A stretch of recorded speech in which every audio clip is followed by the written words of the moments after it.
Assalomu alaykum. Demak, nima qilmoqchimiz? 33-mokdan boshlab video yechimini qilishga harakat qilamiz. 33-misollardan boshlab. Demak, bo'lyapman mana. Bu yerda nima deyapti? Mana bu 5 lardan jami bu yerda 50 ta 5 bor deyapti. O'sha 50 ta 5 50 xonali son. O'sha 50 xonali sonni 55 ga bo'lganimiz 55 ga bo'lganimiz necha bo'ladi deyapti. Mana ikkita bo'lganda 55 ga bo'lsak necha bo'lardi? Ikkita bo'lganda 1 bo'lardi. Agar 3 ta 5 bo'lganda nima bo'lardi? 3 ta 5 bo'lsa bu 55 ga bo'linmay qoladi. Bo'lishi mumkin emas. Shuning uchun juft bo'lishi kerak. 4 ta bo'lganda nima bo'lardi? Shuni qilib bo'lib ko'ramiz. Va 4 tasini bo'lib ko'rsak, buning ichida 55 uchun bittadan tegadi. Keyin tepadan ikkita tushirgan paytda bitta 0 beramiz, keyin 1.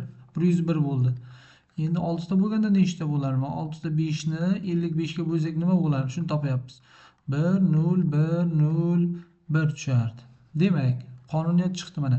2 ta 5 bo'lsa bitta, 4 ta 5 bo'lsa 2 ta, 6 ta bo'lsa bu yerda nechta raqam bo'lyapti? Jami 1 2 3 4 5 ta. Mana 4 ta bo'lganda 3 ta bo'ldi, 2 ta bo'lganda bitta bo'ldi. Ya'ni bitta kam ekan. Har doim mana bu raqamlar sonidan bitta kam bo'lar ekan bu yerda. Mana 4 ta bo'lsa shunaqa bo'lyapti mana. Bitta kamayyapti.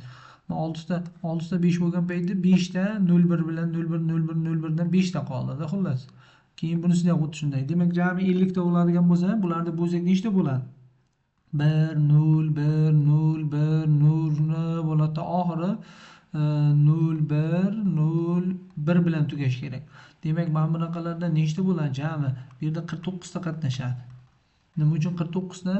Aytyapmiz-ku mana. Demak, mana 2 ta bo'lgan paytda bitta, 4 ta bo'lgan paytda 3 ta, 6 ta bo'lgan paytda 5 ta qolyapti. Bitta kam bo'lyapti-da. Bu yerda 50 ta bo'lsa, demak bu yerda 49 ta bo'ladi. Jam. Demak, aytyapti mana 49 ta bo'ladigan bo'lsa, birlardan nechta bo'ladi?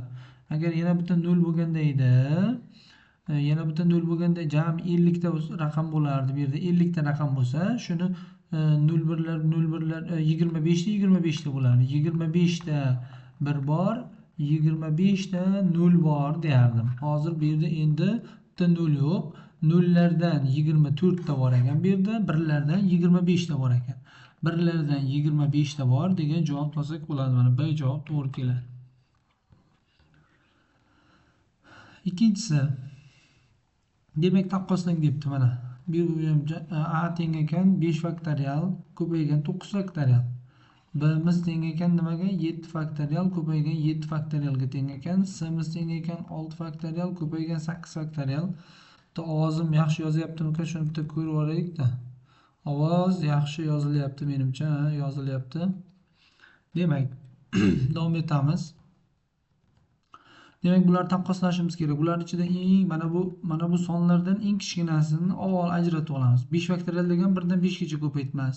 9 faktorial degan 1 dan 9 gacha sonlar ko'paytmas. Bularning ichida bir xillarni ajratib olaman. Ya'ni eng kamida men 5 faktorialni ajratib olaman. O'zi bu turibdi. Mana bularning ichida eng kichkinasi 5 faktorial ekan. Bularning ichida eng kichkinasi 7 faktorial ekan. 7 faktorialni ajratib olsam, nima qoladi yana? Mana 5 faktorialni o'zini yozdim. Mana 9 faktorialni 7 faktorial desam, yana 8 bilan 9 qolib ketdi. 8 ko'paygan 9 deymiz. Bunisida 5 faktorial deyman. Nima qoldi? 5 faktorial ko'paygan 7 faktorial deydigan bo'lsam, mana buni 7 faktorialni yozdim o'zini. Mana buni 5 faktorial deb yozsam, 6 bilan 7 qolibdi mana bu yerda. Yana 6 ko'paygan 7 deyishim kerak. Bunisida ham xuddi shunday 5 faktorial ko'paygan 7 faktorial deydigan bo'lsam, nima qolib ketadi yana? Mana bu 6 dan 6 ni 5 faktorial deb yozganim uchun bitta 6 qolib ketdi. Bu 8 7 faktorial deb yozganim uchun bitta 7 qolib ketdi. Endi bularni taqqoslash qiyin emas. Mana bu 72 bo'ladi. Bu 42. Bunimiz necha bo'ladi? 42 bo'lyaptimi? Adashmadimmi? Demak, mana 7 faktorialni o'zini yozdik. Men 7 faktorialdan 5 faktorialni yozsam, 6 bilan 7, 6 kira 7 42 bo'ladi, to'g'ri. 5 faktorialni o'zini yozdim, 7 bilan 8 bilan 9 72 bu ham to'g'ri. Men bu demak 6 faktorialni men 5 faktorial deb yozsam, bitta 6 qolib ketdi. Men bundan nima qoladi? 7 faktorial deb yozsam 8 qolar ekan. Men 7 yozib ketibman, ikkalasi teng qolmadi, 8 ekan. Adashdim. 8 bo'lsa, bu ko'paysa 48 bo'lar ekan. Endi mana bu sonlar bir xil. Mana bu ko'paytmalarni taqqosladik. Mana bunday bo'ldi. Qaysi biri eng katta bo'lyapti shunda? 72 eng katta. Keyin 48 bo'ldi. Keyin 42. BSA mana S javob bo'lar ekan. Keyingisi 3-si rejaga ko'ra deyapti, korxona bir necha oy davomida shuncha nasos ishlab chiqarish ko'zda tutilgan edi. Mehnat unumdorligi oshirilib, korxona oyiga rejadan deyapti, shuncha ortiq nasos ishlab chiqara boshladi. Oyiga. Demak, reja bo'yicha avval X ta mahsulot ishlab chiqarmoqchi bo'lgan. Demak, hozir rejada emas, yaxshi moslama yangi nima mehnat unumdorligi oshib, yangi moslama o'rnatgan nimadir bo'lgan. Xullas, avvalga nisbatan 70 ta ortiq nasos ishlab chiqaribdi. Natijada reja muddatidan 1 oy oldin deyapti. Demak, bu X ta mahsulot ishlab chiqarmoqchi bo'lgan avval bir necha oyda shuncha mahsulot chiqarmoqchi edi. Lekin 70 ta ortiq chiqaribdi har oy avval rejadaga nisbatan. Natijada muddatiga 1 oy oldin deyapti 30 ta nasos ortiq ishlab chiqaribdi. Rejaga ko'ra shuncha nasosni necha oy davomida ishlab chiqarish ko'zda tutilgan edi. Demak, o'zi reja bo'yicha nechta chiqarmoqchi, necha oyda tugatmoqchi edi. Endi nima qilamiz? Bunday qilamiz.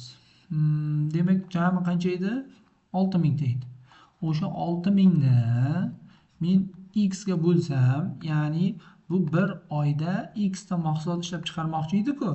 Demak, jami mana bu zakaz, o'sha zakazda 1 oyga x ta chiqarsa va 6000 ni shu 1 oyda chiqarganiga bo'lsam, necha oy ketish chiqadi? Bu rejadagi oy. Endi bu 6000 tani 6000 ta emas, 30 ta ko'p bajarib qo'yibdi deyapti. 6030 ta bajarganda u 6030 ta o'zi 6000 ta ishlab chiqarish kerak, lekin 30 ta ortiqcha ishlab chiqaribdi. 6030 tani qancha vaqtga sarfladi deyapti? Mana bu shu bu 1 oyga shuncha ishlab chiqarmoqchi edi mana bu. Bir oyda x ta ishlab chiqarmoqchi edi, lekin 70 ta ortiq ishlab chiqardi. Demak, jami 6000 ni bunga bo'ladigan bo'lsam, bu rejadagi oy.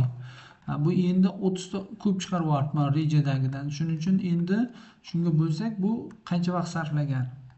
Endi avval reja bu ko'p. Reja bo'yicha mana bu ko'proq oy edi, bu kamroq oy. Ikkalasining farqi 1 oy ekan. 1 oy oldin bo'ldi deyapti. Demak, o'sha 6000 taqsim x dan oylar sonidan, rejadagi oydan aslida bajargan oylarni ayiradigan bo'lsam, 1 chiqish kerak deyapti. Ya'ni 1 oy farq bilan chiqarib qo'yibdi-da bu. Endi buni nima qilamiz? Mahraj bersak, kvadrat tenglar bo'lar ekanda. Bunga buni ko'paytirsak, demak 6000 ko'paytirilgan x plus 70 bo'ladi. Mahraj beryapman. Minusdan 6030 ko'paygan x teng bo'ladi. Ikkalasini ko'paytirsak x plus 70 bo'lar ekan mana. Ochib chiqamiz endi buni. 6000 x plusdan 0 qolib ketdi. Ko'paytirsak 42 ni orqasiga 4 ta 0 bo'lsa 420 ming minusdan 6030 x bo'lyapti teng x kvadrat plusdan 70 x ga. Endi bu yerda x kvadrat yozamiz. Mana bu x kvadratni yozdik. Mana bu ikkalasini bir-biridan ayirsak minus 30 bo'ladi. Ikkalasidan minus 30 qolsa minus 30 teng bu yoqqa plus o'tadi, plus 100 bo'ladi. Keyin buni ham bu yoqqa o'tkazsak, tenglikda o'ng tarafga o'tkazsak, 420 mingni minus 420 ming bo'lib o'tadi, teng 0 ga. Endi buni diskremantga qo'yib topgandan ko'ra o'ylab topgan osonroq menimcha. O'ylab topa olamizmi o'zi? Farqi 100 chiqish kerak ekan. Bu 600 bilan 700 da ko'paytirsak 42 4 ta 0 600 bilan 700. Demak, bittasi minus bo'lishgan, minus 700 bo'lgan mana. Demak 600. Bu x'imiz nima ekan? 600. Demak, reja bo'yicha 600 ta mahsulot ishlab chiqarmoqchi bo'lgan ekan 1 oyda. Lekin bu rejadan 70 ta 670 ta ishlab chiqarganda 1 oyda. Endi bizga nimani so'rayapti? Bizga o'zi so'rayapti. Rejaga ko'ra deyapti 6000 ta nasosni necha oy davomida ishlab chiqarish ko'zda tutilgan deyapti. Demak, mana buni so'rayapti ekanda o'zi. Mana edi avval o'zgarmasdan oldin. Mana buni rejaga ko'ra shuncha nasosni necha oy davomida ishlab chiqarish ko'zda tutilgan edi. Demak, 6000 ni bunga bo'lamiz. Demak 6000 ni 600 ga bo'lamiz. Necha bo'ladi? 600 ga bo'lsak 10. Demak, reja bo'yicha 10 oyda ishlab chiqarmoqchi bo'lgan ekanda u.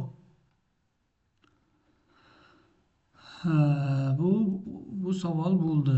3-savol. Endi 4-savolga o'tamiz. 4-savol. Sof spirt to'ldirilgan bakdan deyapti. Undagi spirtni bir qismi to'kib tashlab, o'rniga shuncha suv quyildi. So'ngra bakdan yana shuncha litr aralashma to'kilib tashlandi. Shundan keyin bakda shuncha spirt qoldi. Agar bakning sig'imi deyapti 64 litr bo'lsa, bakda birinchi qancha spirt to'kib tashlangan? Birinchi marta to'kkandan so'rayapti.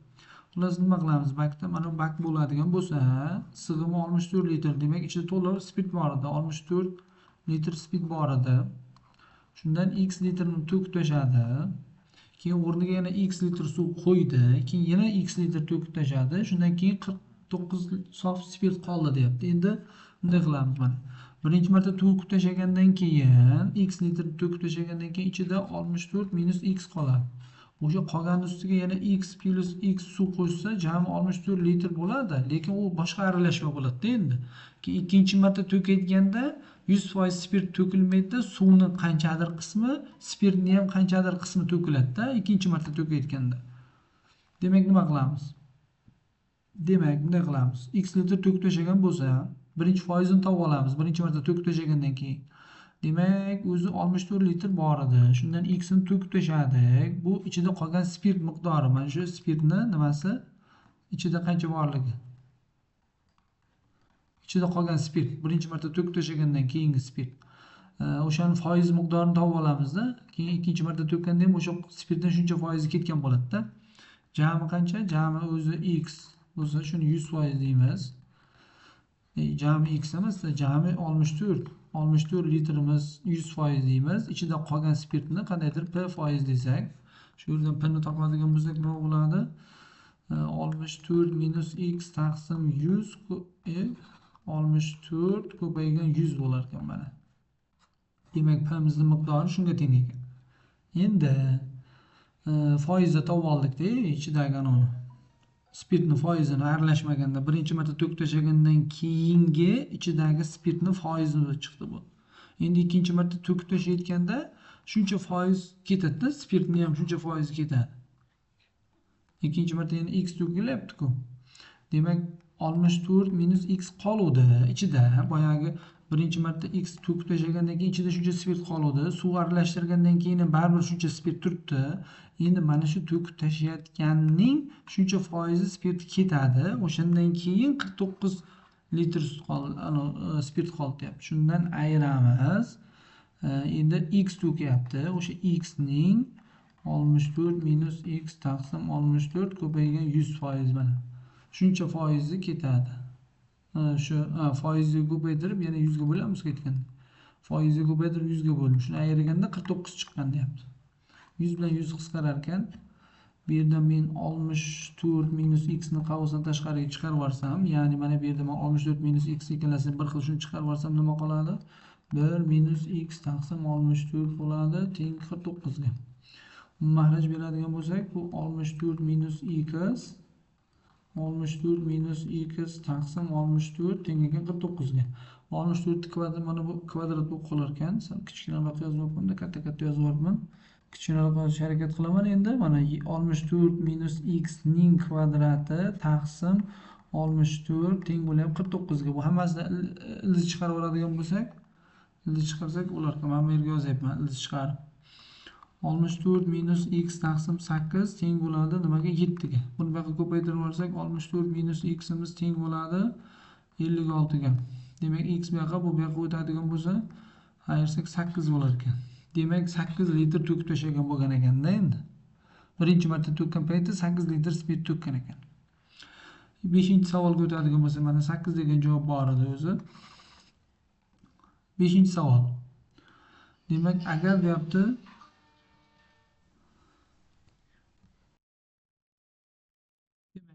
savolda x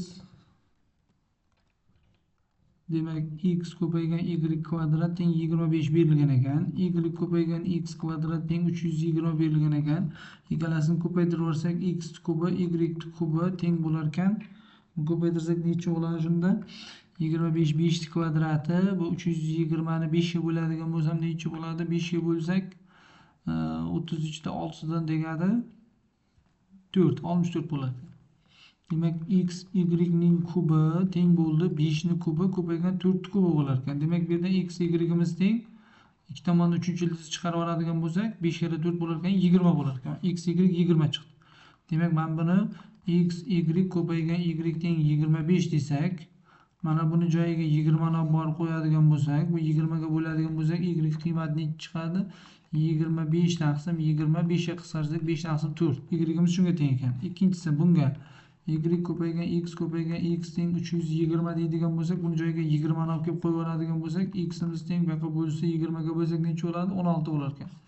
X chiqdi, y ham chiqdi. Mana ikkalasini o'rniga qo'yib olamiz mana bu yerga. Demak, 3-yildiz ostida x joyiga necha qo'yamiz? 16 ni qo'yamiz ekan. Y joyiga ildiz ostida 5 taqsim 4 ni qo'yib yubordim mana. O'zim bitta ildiz olsak ham bo'lardi-yu. Ko'paytirilgan ildiz ostida y joyiga nima qo'yamiz? 5 taqsim 4 qo'yamiz. X joyiga ildiz ostida 16 qo'yamiz ekan. Ildiz ostida 16 dan necha chiqadi? 4 chiqib, 4 bilan 4 qisqardi, ildiz ostida 5 qoldi. Bu yerda necha qolyapti? 3-ildiz ostida 16 ko'paytirilgan bu ildiz ostida 5 taqsim bu 2 chiqadi. Ko'paygan ildiz ostida 5 bo'ldi. Bu bilan bu qisqarsa 8 bo'ladi. Demak, 3-ildiz ostida 8 ildiz ostida 5 bo'lyapti. Ko'paytirilgan ildiz ostida 5. Endi nima qilamiz? 8 dan necha chiqadi? Bu ildizni oxirigacha chizyapman-ku. Ildiz oxirigacha emas, men bu yergacha bo'lish kerak o'zi. Ildiz 5 alohida edi. Endi nima qilamiz? Bunday qilamiz. Mana bu ildizni, mana bu ikkinchi ildizni, uchinchi ildizga kirgizib yuborsak, kub bo'lib kiradi. Ildiz darajasi 3 bo'lgani uchun 3-darajaga kirgizib yuborsak bo'ladi. Demak, yozyapman mana teng 3-ildiz ostida 8 turibdi, ko'paytirilgan ildiz ostida 5, ko'paytirilgan ildiz ostida 5 ni mana buni kubi. Kubi bo'lib kirdi ildiz ichiga. 3-ildiz ostida 8 ko'paytirilgan, bu ikkalasi ko'paytirsa, ildiz ostida 5 ni nechinchisi bo'ladi? 4-inchisi bo'ladi. Ildiz ostida 5 4-inchisi bo'lsa, ildiz ostida 5 4-inchisi bo'lsa, bu nima bo'ladi? Bu 25 bo'ladi. 8 dan 2 chiqadi-da, 3-ildiz ostida 25 qolar ekanda. 8 dan 2 chiqib, 3-ildiz ostida 25. Demak, mana C javob bo'lar ekan. 6-inchisi ifodani soddalashtiring degan ekan. Demak, bu soddalashtirishimiz uchun irratsionallikdan qutqarishimiz kerak menimcha. Irratsionallikdan qutqarish kerak demoqchidan. Bu yerdan irratsionallikdan qutqaramiz desak,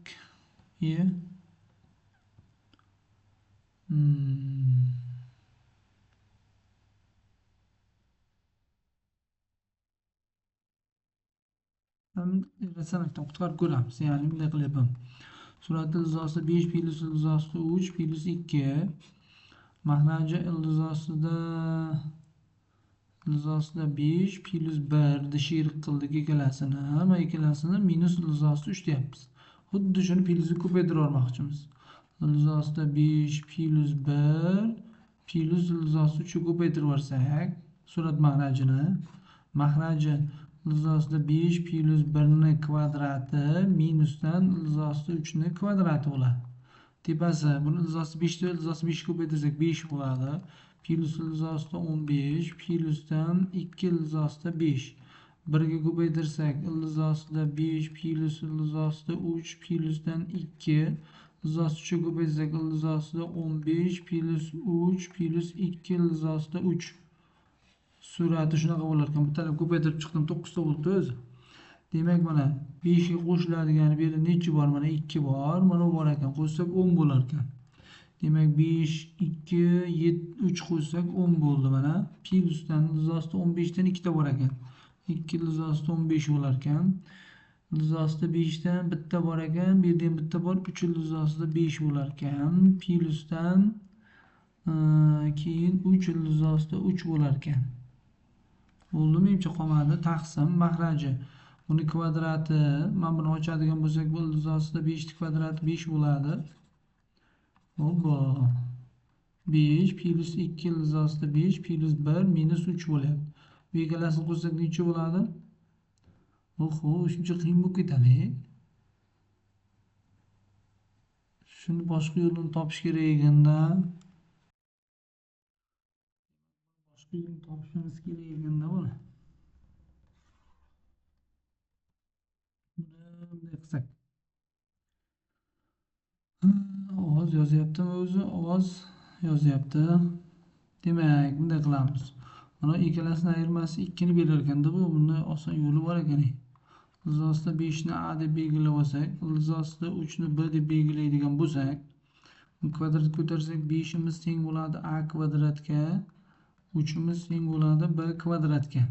O'rniga qo'yib yuborsak, mana bu a plus b, demak bu bir-biridan ayirsak, mana a kvadratdan b kvadratdan ayirsak 2 ni berar ekanda. 2 ni joyiga shuni yozib yuborsak, a kvadrat plus minus b kvadrat deb yozsak shuni taqsim bu a minus b plus 1. Demak surat ayriladi. Mana bu buni ikkitaga ajratadigan bo'lsam, mana a plus b bo'lyapti. Keyin plusdan bu a plus b, a minus b bo'ldi. Taqsim a minus b plus 1. Suratidan a plus b ni qavosdan tashqari chiqarib yuborsak, 1 plus a minus b taqsim a minus b plus 1 bo'lar ekan. Bu bilan bu bir xil qisqarib ketib a plus b qolar ekan. Ya'ni ilzosida 5 plus ilzosida 3 qolar ekan. Nasıl javob bo'lar ekanki? 7-chi misol o'zi bu qonuniyatni beryapti mana. Mana bu buni kvadrati, buni kvadrati, buni kvadrati, buni kvadrati, buni kvadrati. Bitta shuni minusligi bo'lsa bo'ldi. Ya'ni mana shu tenglik ikkita tomonni 3 minus 1 ga ko'paytirib yuborsak, o'ng tarafda ham, chap tarafda ham shuni ko'paytirib yuborsak, 3 minus 1 degan 2 degan mana. Ko'paytirib yuborsak 2a teng bo'ladi mana. 3 minus 1 ko'paytirilgan 3 plus 1, 3 ni kvadrati plus 1, 3 ni 4-inchisi plus 1, 3 ni 8-inchisi plus 1, shunday ketyapti-da. 3 ni 32-inchisi plus 1 bo'ldi. Xullas men endi bitta o'zi 3 ni 16-inchisi plus 1 deb yozmoqman. Endi bu ikkalasini ko'paytmasi formulani beradi. Qisqa ko'paytirish formulasidan a minus b, a plus b formuladan foydalansak bitta minus va ikkalasini ko'paytmasi 3 ni kvadrat minus 1 ni kvadratini beradi. Keyin buni bunga ko'paytiradigan bo'lsak 3 ni 4-inchisi minus 1 deb beradi ikkalasi. Bu mana ikkalasini ko'paytmasi. Keyin bu bilan ko'paytirsak 3 ni 8-inchisi minus 1 deb beradi. Keyin buni bunga ko'paytirsak 3 ni 16-inchisi minus 1 deb beradi. Bunga ko'paytirsak 3 ni 32-inchisi minus 1 deb beradi. Keyin buni bunga ko'paytiradigan bo'lsak 3 ni 64-inchisi minus 1 deb beradi.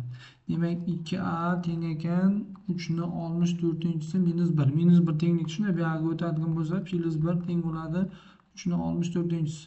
Demak mana bu narsa shunga teng ekan. O'zi bizga shuni so'rovdi mana 16-ilzosida deb yozamiz mana.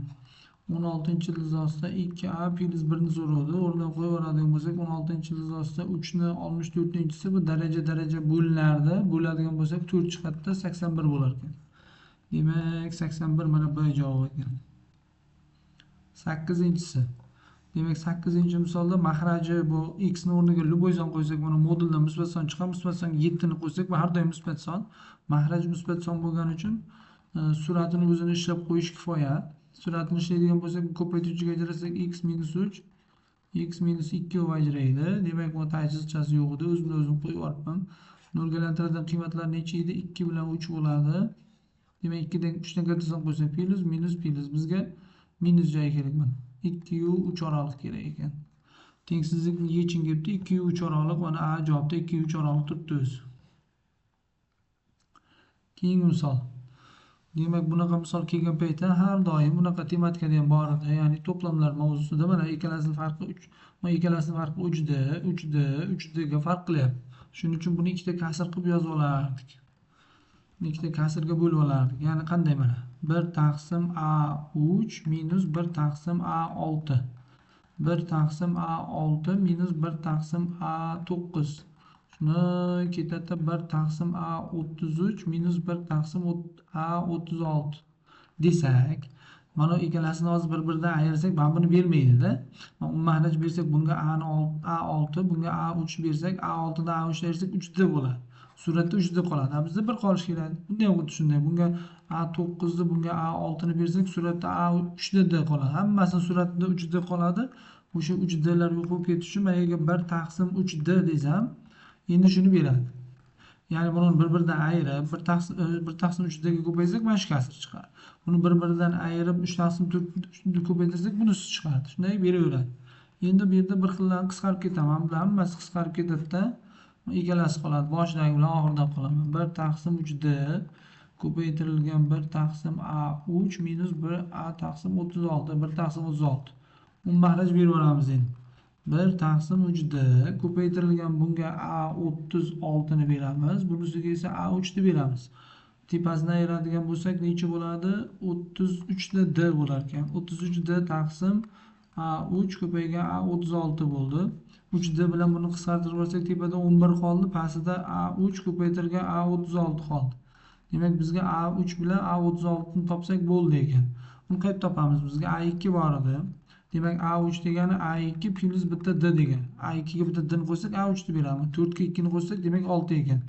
Topdik 6. Endi A36 kerak. A36 ni qanday topamiz? Bu A2 plusdan 30 nechta? 34 ta d desak bo'ladi. Ikkalasi 36 bo'ladi. A2 miz 4. Bu 2 ni d ni joyiga 2 ni qo'yadigan bo'lsak bu 68 bo'ladi. 68 ga uni qo'shamiz 72 bo'lar ekan. Demak 72. Surat bilan qisqarmaydi, ko'paytirib qo'yishga majburmiz. 42, 43 bo'lar ekan. 11 taqsim 432 chiqdi. 11 taqsim 432 mana B javob bo'lar ekan. Keyingisi. Geometrik progressiyani tashkil etuvchi 3 ta sonning yig'indisi, demak geometrik progressiyani tashkil qiluvchi 3 ta sonning yig'indisi 93 ekan. Bu sonlarni Arximед progressiyani 1, 2 va 7 hadlari deb olish mumkin. Demak, B1 ni joyiga A1 desak bo'lar ekan, buni B2 ni joyiga A2, B3 ni joyiga A7 desak bo'lar ekan. Bari shu qo'shganimiz 93. Demak, bu indekslar yig'indisi necha bo'lyapti hozir? 10 bo'lyaptimi? Indekslar yig'indisi 10 bo'lar ekan. Buni yoyib olamizmi? Yoki A5 plus A5 deya olmaymiz. Buni bunday yoyib olamiz. Bo'lsam A1 plusdan D deyman. A2 ni A7 ni A1 plusdan 6 ta D deyman. Shu teng 93 ekan. 3 ta A1 plusdan 7 ta D teng bo'lyapti 93 ga. Keyin yana bu sonlar shuni deyish mumkin. Shu sonlarning eng kattasini toping debdi. Endi buni yig'indisi mana buni bilamiz. Mana bu tengligim bor. B1 ni B3 ga ko'paytirsam B2 ko'paygan B2 desak bo'ladi. Indekslar yig'indisi teng-ku progressiyada. O'rniga qo'yib yuboraman men. B1 ni o'rniga A1 ni qo'yaman. B3 ni o'rniga A7 ni qo'yaman. Buni o'rniga A2 ko'paygan A2 desam A1 ko'paytirilgan bu A1 plus 6D bo'ladi. Teng bo'ladi A1 plus D ni kvadratiga. Buni ochib chiqamizmi? Ochib chiqaylik. A1 ni kvadrati plusdan 6 ta A1 ko'paygan D teng bo'lyapti A1 ni kvadrati plus 2 ta A1 ko'paygan D plusdan D ni kvadrati. A1 ni kvadratlari ketar ekan. Uni tenglik bu yerga minus o'tsa 4 ta A1 ko'paygan D miz teng bo'ladi D2 ga. D kvadratga. D bilan buni qisqartirib olsak bo'ladi. 0 ga teng emas deb o'zi D 0 bo'lsa u Arximед progressiya yoki geometrik progressiya bo'lmay qoladi. Demak bu yerdan nima chiqdi? 4 ta A1 teng ekan D ga. Demak buni D mizni 4 ta A1 ga teng bo'lsa, D ni joyiga olib borib qo'ysak A1 chiqar ekan. 3 ta A1 plusdan 7 ko'paytirilgan 4 ta A1 D ni o'rniga qo'ydim. 4 ta A1 teng ekan 93 ga. Buni ko'paytirsak necha bo'ladi? 28. 28 ga 3 qo'ysak 31 ta A1 teng ekan 93 ga. A1 teng bu yerdan 3 ekan. A1 joyiga 3 qo'ysak D teng 12 ekan. Nimani so'ragan? Ushbu sonlarning eng kattasini toping. Eng kattasi shu A7 bo'lsa kerakdir-da. Endi o'suvchi bo'lgandan keyin A7 bo'ladi. Demak A7 teng bizga A1 plus 6 ta D degani. A1 necha edi? A1 3 edi. D'miz 12 edi. 12 ni 6 ga ko'paysa 72 bo'ladi. Uni qo'shsak 75 bo'lar ekan. Yani 75 A javob ekan. 12.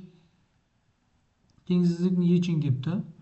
Bu tengsizlikni agar tengsizlikni yeching desa, javoblardan kelishi osonroq. Oraliq berilsa. Agar oraliq berilmagan bo'lsa, butun yechimlar soni yo butun yechimlar yig'indisi desa, uni ishlashga majburmiz. Shu javoblardan kelaylik, birinchi osonroq yo'lini ko'raylik. Misol uchun mana bunda necha? Mana ikkalasining farqi, bunda 0 dan katta bo'lsa bu -1. -1 ni qo'yib ko'ramiz. -1 ni qo'ysak bu ildiz ichi manfiy bo'lib qoldi. Bo'ldi, demak bu javob chiqib ketdi. Demak B javob bo'la olmaydi ekan. A javob bo'lishi mumkin 0 dan katta sonlar. Qaranglar, misol uchun A javob bilan C javobning farqi nimada? Misol uchun A javobda 0 bor, bunda 0 yo'q. Demak 0 ni qo'yib ko'ramiz. X joyiga 0 qo'ysam bu 0 bo'ladi. 0 qo'ysam bu ildiz ostida 1 bo'ladi-da. -1 katta yoki teng 1 dan. Noto'g'ri. Demak A javob ham chiqib ketdi. A javob ham yechim bo'la olmaydi ekan. Endi C javobda 12 bor, D javobda 12 yo'q. 12 ni qo'yib ko'ramiz. 12 ni qo'ysak bu 36 bo'ladi. 36 dan chiqadi, 6 chiqadi. 12 ni qo'yadigan bo'lsak 24, 5 chiqadi. Katta yoki teng 1. To'g'ri kelar ekan. Demak 12 yechim bo'la olar ekan. D javobda 12 yo'q, yechim bo'la olmaydi bu. C javobda olib qo'ysak ham bo'lar ekan. Endi uni ishlamoqchi bo'lsak, ikki tomonni kvadrat ko'tarib ishlaymiz. Faqat men ildizni nari buni bu yoqqa o'tkazib olaman. Buni bu yoqqa o'tkazib ishlayveraman. Ildiz ostida 3x. Ildiz ostida 3x katta yoki teng ildiz ostida 2x plus 1 deb ikki tomonni kvadrat ko'tarib olamiz. Faqat aniqlanish sohasida x katta 0 deb qo'ysak, ikki tomonni kvadrat ko'tarib olsak nima bo'ladi? 3x katta yoki teng 2x plus 1 plusdan 2 ildiz ostida 2x plus 1 plusdan 1. Mana bu tenglik bu yoqqa o'tsa x qoladi. Keyin u ikkisini ham bu yoqqa o'tkazsak -2 o'tadi. 2 ildiz ostida 2x plus 1. Demak ildizni ichiga o'xshatib olsak bo'lar ekan. Hammasini 2 ga ko'paytirib yuborsak buni 2x - 4 katta yoki teng 4 ildiz ostida 2x plus 1. Ildizni ichida 2x plus 1 bo'lgani uchun buni hammasini 2 ga ko'paytirdimda, mana uni ham 2x qilib oldimda. Endi men ildizni ichiga o'xshash uchun 2x plus 1 deymanda. Buni 2x plus 1 deymanda, -5 deyman. 4 ildiz ostida 2x plus 1 mana ildizni ichiga o'xshatib oldimda xullas. Shu ildiz ostida 2x plus 1 ni t deb belgilasam endi nima bo'ladi bu? Bu endi bizga t kvadrat -5 katta yoki teng 4 ta t bo'ladi. Bu yoqqa o'tsa t kvadrat -4 ta t -5 katta yoki teng 0 bo'lsa, bu t -5 u t -1 bo'lib ko'paytuvchiga ajraydimi? Yo'q, plus 1 bo'lib ko'paytuvchiga ajraydi ekan.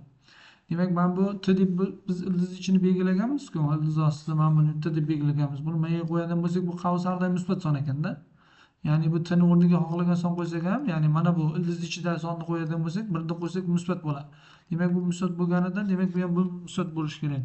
Shuning uchun t miz katta yoki teng 5 desak bo'lar ekan. Demak, t deb nima belgiladik? Mana buni belgiladik.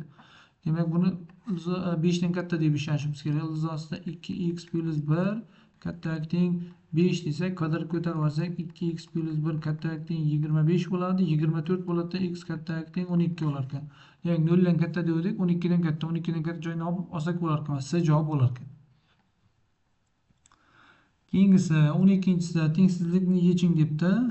Tengsizlikni yeching deganda, demak, mana javoblar buni ham bu tengsizlik mana javoblari o'zi bir qo'rqinchli bo'lib turibdi. Shu javoblardan kelish osonroq. Misol uchun mana A javob bo'la olmaydi. Bu yerda 1 ni kirgizib qo'yibdi, 1 qo'yish mumkin emas mahraji. Bo'ldi, A javob chiqib ketdi. A javob toptashaymiz. B javob bo'lishi mumkin, hali bilmaymiz. Bu yerda yana bir taqsim, mana bu misol uchun B javob bilan C javobning farqi deyarli mana 1 kirmaydi deyapti. Bunda mana bu oralig'ida 1 bor-da. Bo'ldi, C javob ham chiqib ketar ekan. C javob ham chiqib ketar ekan. Mana bu endi B javob bilan D javobning farqi nimada ikkalasining farqi? Bunda -1 taqsim 2 kirmayapti. Bunda ham -2 kirmayapti, bunda -2 kiryapti. Demak, -2 ni qo'yib ko'rak. -2 ni qo'yib ko'ramiz. -2 ni qo'yadigan bo'lsam necha bo'ladi? Mahraji 3 bo'ladi. 1 bo'lar ekan. -3 ni qo'ysak bu tomon -6 plus 5 bo'lar ekanda, -1 bo'ladi. 1 katta yoki -1 dan to'g'ri kelar ekan. Demak, -2 yechim bo'lar ekan. Demak, B javob ham bo'lmaydi ekan. Shunda javob topib qo'ysak bo'lar ekan. Oraliq usulini bersa va javoblarda bir-biridan farqli tomonini yozib qo'ysak bo'laveradi har doim. Endi keyingisi.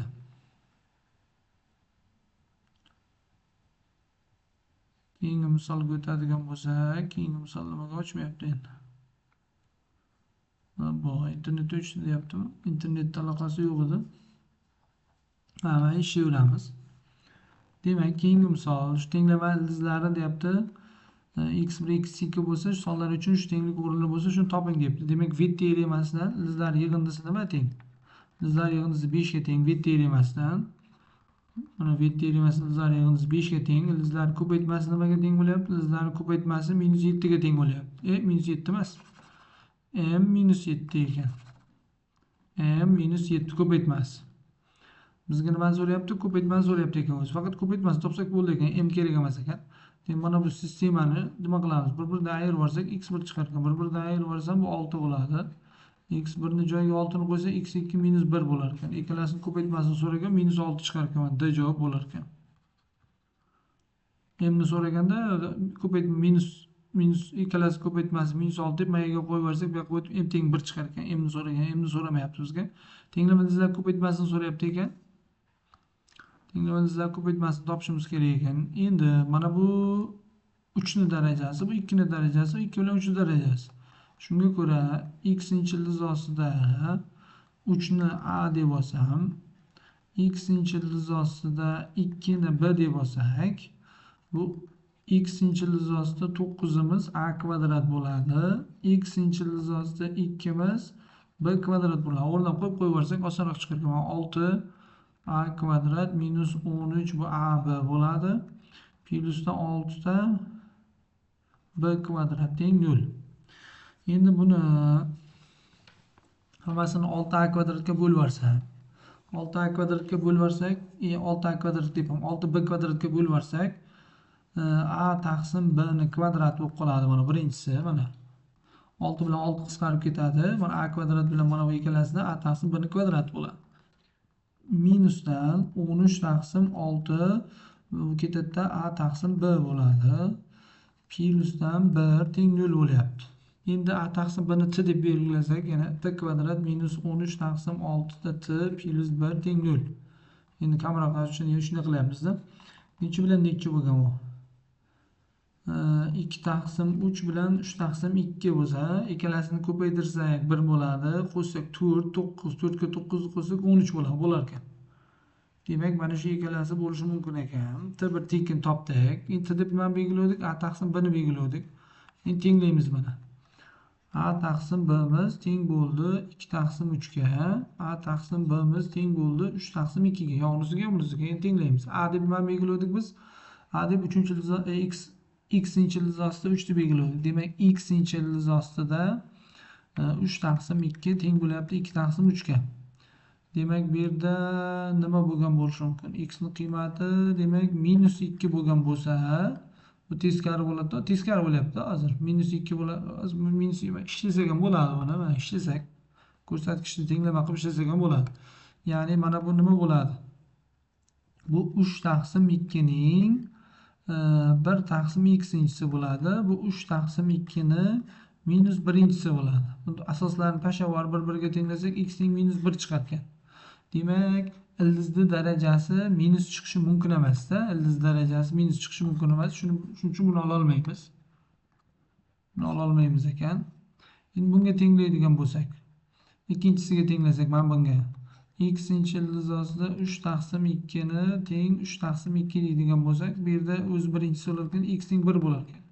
Ildiz darajasi 1 bo'lishi mumkin, natural son bo'lishi mumkin mana. 1 bo'lar ekan, D javob. Ildizlar ko'paytmasini so'rayapti. O'z ildizlari bitta ekan. Mana -1 deb berib qo'ymabdi. 15-chisida. Demak, katangimiz shunga yozibdi. Endi x o'tkir burchak toping. Mana buni bunday qilsak bo'lar ekanda. 1 o'rniga tangens 45 desam, plyusdan tangens 13 gradus desak, uni 1 minusdan tangens 45 ko'paytirilgan tangens 13 desak, bu formulani beradi-da, tangens 45 plus 13 gradusni beradi-da, bu to'g'rimi? Tangens alfa plus betani beradi-da. Bu tangens necha bo'lar ekan? Tangimiz necha bo'ladi? Ikkalasini qo'shsak 58 bo'ladimi? 58 bo'lar ekan. Bu tangiz 58 ni biz tangimiz necha desak bo'ladi? 90 dan 58 ayiradigan bo'lsak necha bo'ladi? 40 32 bo'ladimi? 32. Katangiz 32 desak bo'lar ekan. Shuni tenglab qo'yamiz, bo'ldi mana. Katangiz x plus 5 teng ekan katangiz 32 ga. Demak, burchaklarni tenglab qo'ysak bo'ladi. O'zi o'tkir burchak deyapti-ku. Shuning uchun x plus 5 teng deymiz 32 ga. Bu yerdan x topsak necha bo'ladi? 27 bo'lar ekan mana. D javob. 16 da mana bu bunday deb tasavvur qilamiz endi. Mana bu yerda x bu havuz qo'yish kerak-ku, o'zi aslida endi havuz qo'yilmay qolibdi. Endi x ni 0 dan katta va 1 ga teng emas deb olishimiz kerak. Logaritm aniqlanish sohasi. Endi bu bilan buni joyini almashtirishimiz mumkin edi. Logaritm qoidasiga ko'ra formulasi bor mana. A darajasida logaritm s asosiga ko'ra b bo'lsa, b bilan a ni joyini almashtirib, b darajasida logaritm s asosiga ko'ra a deyish mumkin. Shu qoidaga ko'ra bu joyini almashtiraman. 2x darajasida logaritm ilzosi x asosiga ko'ra x bo'ladi, teng bo'ladi 4 ga. Demak, bu nima degani? Ilzosi x ning nechinchi darajasi x degani? Ikkinchi darajasi. Shuning uchun 2x ning kvadrati teng 4 bo'ldi. Bu yerdan 2x imiz teng 2 bo'ladi, 2x imiz teng -2 bo'ladi, plus minuskada, ya'ni x teng 1 chiqdi. Bunda x imiz teng -1 chiqdi. Demak, bu tenglamani yechimi 2 ta chiqdi. Endi bu ikkalasini aniqlash sohasiga qo'ysak, ikkalasi ham to'g'ri kelmaydi ekan. Demak, bu bo'lmaydi ekan. Tenglamaning butun ildizlari nechta debdi. Tenglamani butun ildizlari demak 0 ta. Ildizning o'zi yo'q ekanda. 17-si. Kub tenglama kelib qolsa, har doim x o'rniga birorta son qo'yish kerak-da. Ya'ni son qo'yayotganda ham mana bu sonni bo'luvchilarini qo'yadigan bo'lsak, ishimiz osonroq bo'ladi. Shuni bo'luvchilarini qo'yib olamiz. Bo'luvchilarni qo'yadigan bo'lsak nima bo'ladi? Bo'luvchilarni qo'ysak 1 qo'ysak 0 bo'lar ekan. Bo'ldi, 1 qo'ysak 0 bo'ladigan bo'lsa, x ning kubi -1 deyman, plus x -1 deymiz. Ha, -2 ni mana -2 ni 2 ga bo'lib oldik-da. Endi bu mana buni 1 ni kubi desak, bu kub formulasini qo'yib bajarsa x -1 x kvadrat plus x plus 1 bu ham x -1 teng 0. Demak, x -1 ni qavsdan tashqari chiqarsam nima qoladi? X kvadrat plus x plus 1 plusdan 1 teng 0. Demak, ko'paytma 0 bo'lishi uchun yo unisi yo bunisi 0 bo'lishi kerak. Buni 0 ga tenglasak x teng 1 chiqadi. Bunisini 0 ga tenglaymiz mana. Buni 0 ga tenglasak diskriminant manfiy ekan, yechim yo'q ekan. Demak, ildizlari nechta debdi. Ildizlari nechta deganga, demak nima qilamiz? Bitta deymiz. Bitta 1 ekanda, o'zi ildizlar soni bitta ekan. Keyingi misol, shu tenglama ildizlari yig'indisini toping debdi oraliqdagi. Kosinus 2x ni kosinusga bog'langan formulasi bor edi. 2 ta kosinus kvadrat x minus 1 deb ketsak bo'ladi. Kosinus x ni t deb belgilaydigan bo'lsak nima bo'ladi? 2 ta t kvadrat minus 1 teng bo'lyapti 5 minus 11 ta t ga. Bu yoqqa o'tkazsak 2 ta t kvadrat minusdan 11 ta t plus 11 t bo'ladi. Bu o'zi minus turgan ekan. 5 bu yoqqa o'tsa minus 6 teng 0 bo'ladi. Bu yerda t kvadrat plusdan 11 taqsim 2t minus 3 teng 0 bo'ldi. Bu o'ylab topa olamizmi-kan? Necha bilan necha bo'lishi mumkin?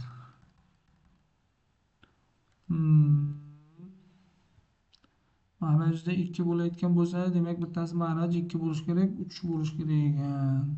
Demak, minus shu 6 bilan 1 taqsim 2 bo'lsa-chi? Ko'paytirsak minus 3 bo'ladi, qo'shsak 12. To'g'ri. Mana shu ikkalasi ekan. Endi biz t deb nimani belgiladik? T deb kosinusni belgiladik. Mana kosinus x teng minus 6 desak, minus 6 ga teng bo'la olmaydi. Buni yechimi yo'q. Kosinusning eng katta qiymati minus 1 1 ku, shuning uchun yechim yo'q. 1 taqsim 2 ga tenglasak yechim bor ekan. X imiz teng, demak 1 taqsim 2 ga tenglaymiz. 1 taqsim 2 ga qachon teng edi? Plus minus pi taqsim 6, pi taqsim 6 bo'lmaydi-ku. Pi taqsim 3 bo'ladi, plusdan 2 pi n bo'ladi. Shu chiqdi. Demak, 0 2 pi oraliqda ildizlar yig'indisini so'rayapti ekan. Nima qilamiz? Bir alohida qo'yishimiz kerak. Pi taqsim 3 plus 2 pi n ga alohida minus pi taqsim 3 plus 2 pi n ga alohida, n o'rniga alohida butun son demoqchiman-da, ya'ni. Bu demak oraliqqa tushadigan butun 0 ni qo'ysak pi taqsim 3 bo'ladi. 1 ni qo'ysak chiqib ketadi, minus 1 qo'ysak bo'lmaydi, bitta bor ekan o'zi. Bunga 0 qo'ysak minus pi taqsim 3 oraliqda yo'q. 1 qo'yadigan bo'lsak bor ekan. 1 qo'ysak minus pi taqsim 3 plus 2 pi bo'ladi. 2 pi dan ayrilyapti bo'ladi. Ikkita yechim bor ekan o'zi. Ikkalasini qo'shsak bu bilan bu 0 o'tib ketgan 2 pi chiqar ekan. 2 pi mana D javob bo'lar ekan. 19. Demak aytyapti, haqiqiy sonlarda aniqlangan shu funksiya o'zgarmas funksiya bo'lsa, demak mana bu funksiya deyapti. O'zgarmas funksiya bo'lsa, shuni toping deyapti. O'zgarmas funksiya bo'lish uchun o'zgaruvchilar yo'qolib ketishi kerak. Demak, bu yerda mana bunda o'zgaruvchi bor, bunda o'zgaruvchi bor. Demak, bu o'zgaruvchilar yo'q bo'lib ketishi uchun bularni 0 ga tenglashimiz kerak ekan. Demak, bularni nima qilamiz ekan? 0 ga tenglasak a teng 3 chiqadi. Buni 0 ga tenglaydigan bo'lsak b teng 2 chiqadi. A bilan b ni topdik. Demak, bizga f x'imiz teng ekan. Bu ikkalasi 0 bo'lib ketsa, a ko'paygan b'miz bunda 6 bo'ladimi? 6 fx'imiz 6 ga teng ekan. Demak, o'zgarmas.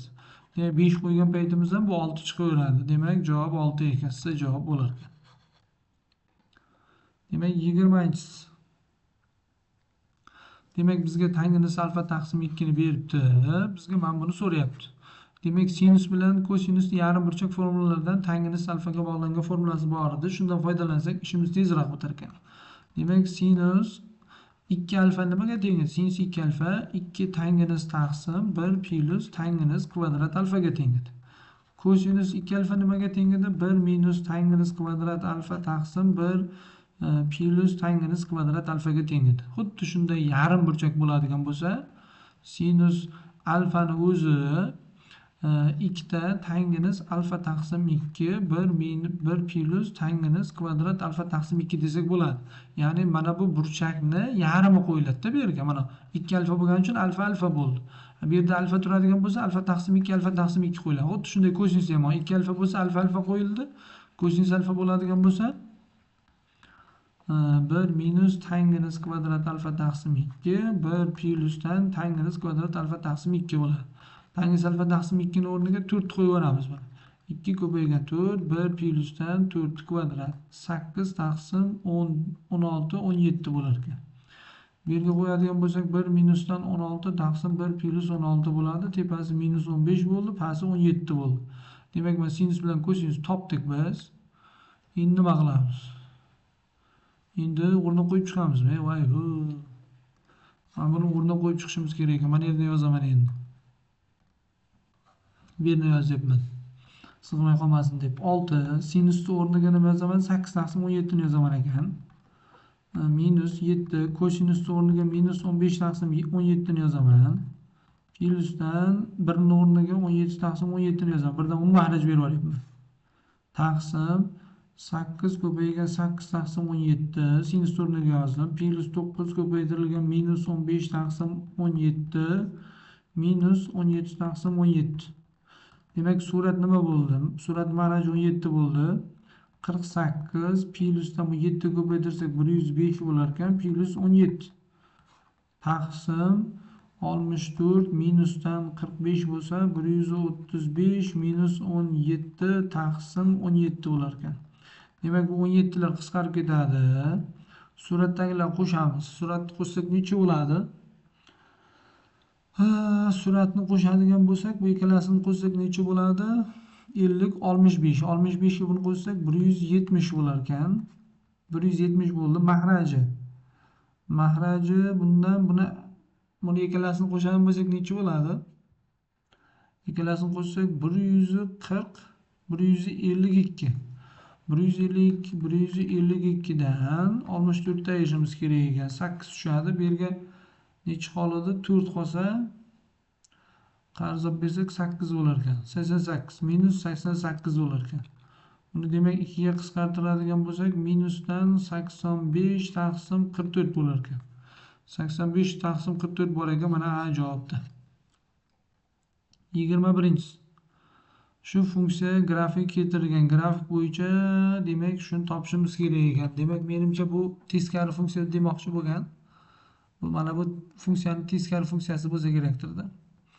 Demak, bizga minus 3 qo'yganimizdagi kerak. Teskari funksiyasiga minus 3 qo'ygani, bu x ni joyiga nima qo'yganim? Bu yerda hozir mana bu chizmaga ko'ra bu ifat x plus 1 bo'ladigan bo'lsa, x ni joyiga hozir x plus 1 ni grafigi ekanda bu.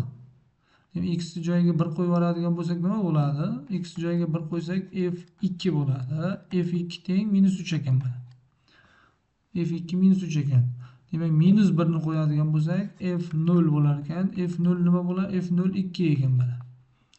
f0 2 ekan. Yana nimani bilamiz? Mana 0 qo'yganda x ni joyiga 0 qo'yadigan bo'lsak, mana buni 0 qo'yganda 0 qo'yganda 0 bo'lgan. Demak, 0 qo'ysak 1 bo'ladi. 1 qo'yganimizda 0 bo'lgan ekan. Bu funksiya men x ni joyiga 0 qo'ysam, men buni joyiga ham 0 qo'yaman. 0 qo'ysam bu 1 bo'lib qolyapti. 1imiz 0 bo'lyapti-da. Keyin mana -3 qo'ysam, x joyiga mana yerga -3 qo'ysak -2 bo'ladi. -2 qo'ysak ham 0 ekan. Mana -2 qo'yganimizda ham 0 bo'lgan. Demak, funksiyaning o'zining qiymatlarini topib oldik. Endi bizga mana bu kerak ekan. Demak -3. Demak bu teskari funksiya mana x ni joyiga -3 qo'y degani, demak bu x bilan y joy almashadi-da, bu 2 degani-da bu. Ya'ni mana buni qiymati mana funksiyani o'ziga 2 qo'yganda -3 bo'lgan bo'lsa, demak teskari funksiyasiga -3 qo'ygan paytimiz 2 bo'ladi degan. Demak bu 2 bo'ladi. Demak f teng deb yozyapman. F -1 ya'ni teskari funksiyasiga 2 qo'ygandagi kerak ekan. 2 qo'yganda mana bu da teskari funksiyasiga demak 2 qo'yadigan bo'lsak bu 0 chiqadi-da.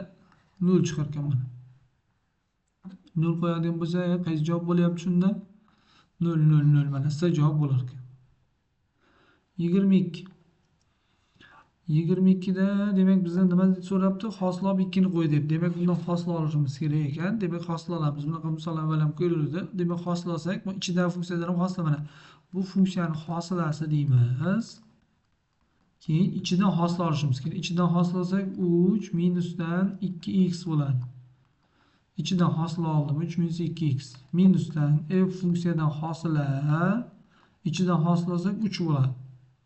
Teng bundan hosil mana bundan hosili keyin ichidan hosil oldik 3 bo'ldi. Mana buni ham hosilasi ichidan hosil oldik bu bo'ldi. Endi tenglik bu tomondan hosil olaman. Bu tomondan hosil olsak 3x ning nimasi bo'ladi? Kvadrati bo'ladi. 3x kvadrat to'g'ri yozdimmi? Minusdan 4x plus 4 bo'ladi. Hosil oldik. Endi biz mana ichi 2 bo'lsin deyapmiz. Mana 2 bo'lish kerak. 2 bo'lishi uchun x joyiga 2 qo'yib yuborsak bu 2 bo'lar ekan. X 2 qo'yib yuborsak 2 bo'lar ekan. Demak, x lar joyiga 2 ni qo'yib yuboramiz. Hamma x joyiga 2 ni qo'yib yuborsak mana hosili 2 bo'ladi. Mana uni ichi 2 qo'yganda 6 minus 4 bo'lyapti. 2 bo'lib qolyapti. Bu yerga 2 ni qo'yadigan bo'lsak minus 1 bo'lar ekan bu. Bu yerga 2 ni qo'yadigan bo'lsak ham bu 6 minus 4 bo'ladi, 2 bo'lar ekan bu ham. Endi bu 2 ni qo'yadigan bo'lsak bu 4 bo'ladi, 12 bo'ladi. Minusdan 2 ni qo'ysak 8 bo'ladi, plus 4 bo'ladi. Bundan buni yozsak 4, 4 ga 4 qo'ysak 8 bo'ldi. Tenglik bu ham 8 bo'ldi. Endi bu tomon minusdan f hosili 2, minusdan 3 da f hosili 2 teng bo'ldi nechiga? 8 ga. Ikkalasi minus 4 da f hosili 2 bo'ldi, teng 8 ga. Minus 4 ni bu yoqqa bo'lishga o'tkazadigan bo'lsak nima bo'ladi? Minus 2 bo'lar ekan mana. Demak minus 2 mana D javob bo'lar ekan. 23-sida integralga oid ekan. Demak bundan mana bu tepasidan bitta xullas bunday qilsak bo'lar ekan mana. Cosinus kvadrat x ko'paytirilgan cosinus x dedim kubni, boshqa hech narsa qilganim yo'q. D endi mana cosinus x dan boshlang'ich olib ichiga kirgizib olishimiz mumkin edi. Mana cosinus kvadratni o'rniga, mana cosinus kvadratni o'rniga 1 minus sinus kvadrat deb yozaman. 1 minus sinus kvadrat x taqsim 1 plus sinus x d demak sinus x bo'ladi mana. Mana bundan boshlang'ich olib kirgizib yubordim. Endi bu bitta minus bitta plusga ajrasa bu qisqarib ketadi-da, plus qolar ekan. 1 plusdan sinus x qoldi. D sinus x bo'ldi. Sinus x ni t deb belgilaydigan bo'lsak nima bo'ladi? 1 plus t dt bo'ldi. Endi t bo'yicha boshlang'ich oladigan bo'lsak 1 dan boshlang'ich t bo'ladi. T dan boshlang'ich t kvadrat taqsim 2 plus c bo'ladi. T deb nimani belgiladik biz? Sinusni demak qo'yamiz o'rniga. Sinus x plusdan sinus kvadrat x taqsim 2 plus s. Qaysi javob bo'lyapti bu?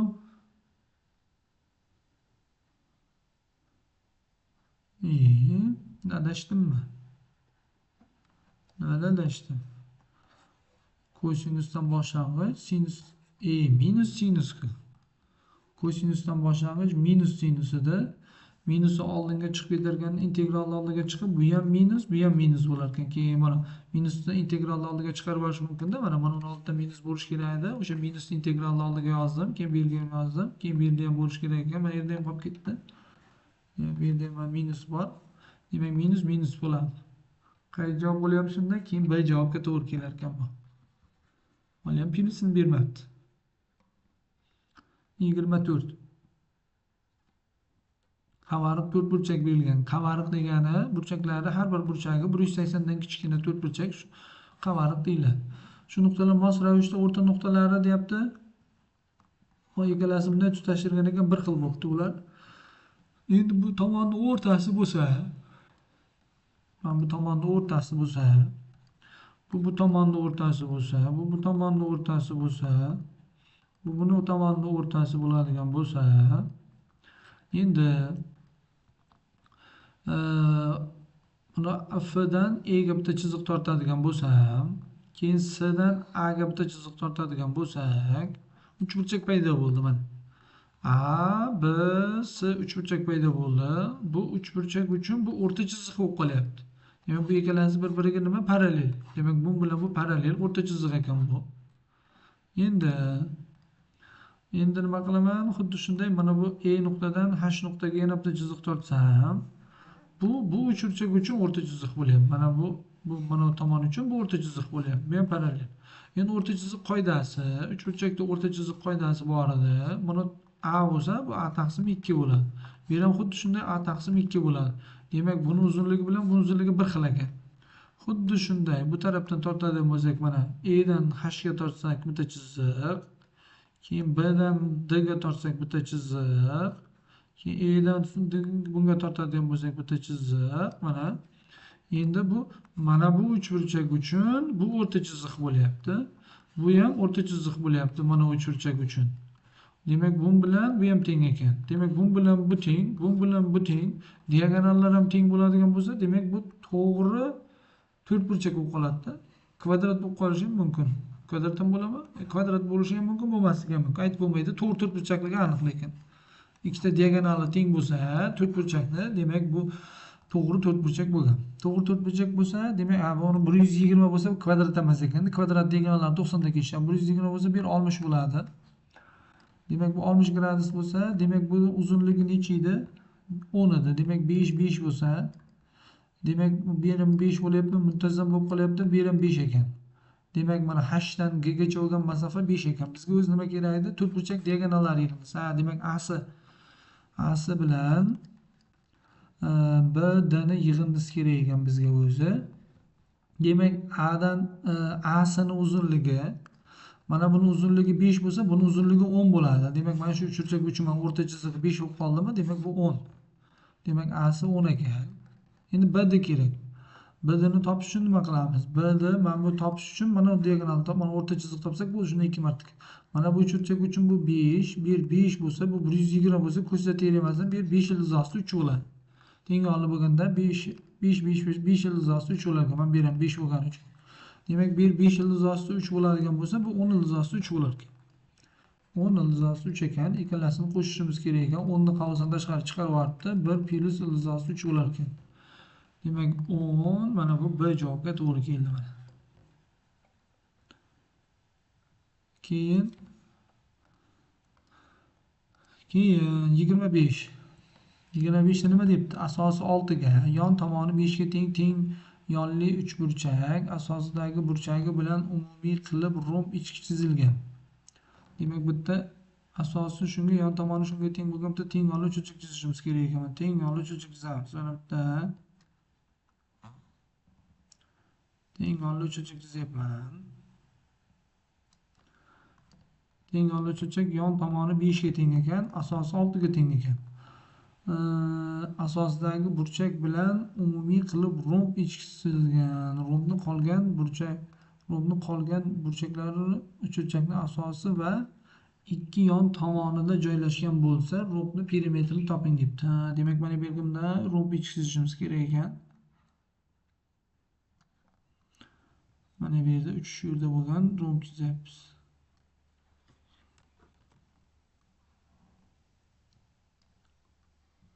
qizil bilan chizaman romb. Demak bu romb tomonlarini nima deyman? A deb belgilab olsam, men bir A, bir A, bir A, bir A bo'ladi. Demak buni burchak alfa desak, bu ham alfa bo'ladi. Bu burchagimiz ham alfa teng yonli bo'lgandan keyin bu ham A bo'lsa, bu tomon ham A bo'lar ekan. Endi bu jami asos 6 edi. Demak bu yerga A 6 minus A bo'ladi. Endi mana bu uchburchak bilan buni katta uchburchak bir-biriga o'xshash. O'xshashdan foydalansak mana A ni 5 ga nisbati 6 minus A ni 6 ga nisbat desak bo'lar ekan. A ni 5 ga nisbati 6 minus A ni 6 ga nisbati. Buni bu yoqqa ko'paytirib olsak 6A teng bo'ladi 30 minusdan 5A bo'lar ekan. Bu yoqqa o'tsa 11A teng ekan 30 ga. A'miz teng 30 taqsim 11 ekan mana. A ni qiymati chiqdi. Endi bizga nima kerak? Rombni perimetri. Rombni perimetri 4A bo'lardi. Demak buni 4 ga ko'paytiradigan bo'lsak nima bo'ladi? 120 taqsim 11 bo'lar ekan. Demak 120 taqsim 11 mana D javob bo'lar ekan. Keyingisi rasmda deyapti, shu berilgan deyapti, yuzini toping deyapti. Bo'yalgan soha yuzining to'rtburchak yuziga nisbatini toping deyapti. Demak, bunday qilamiz.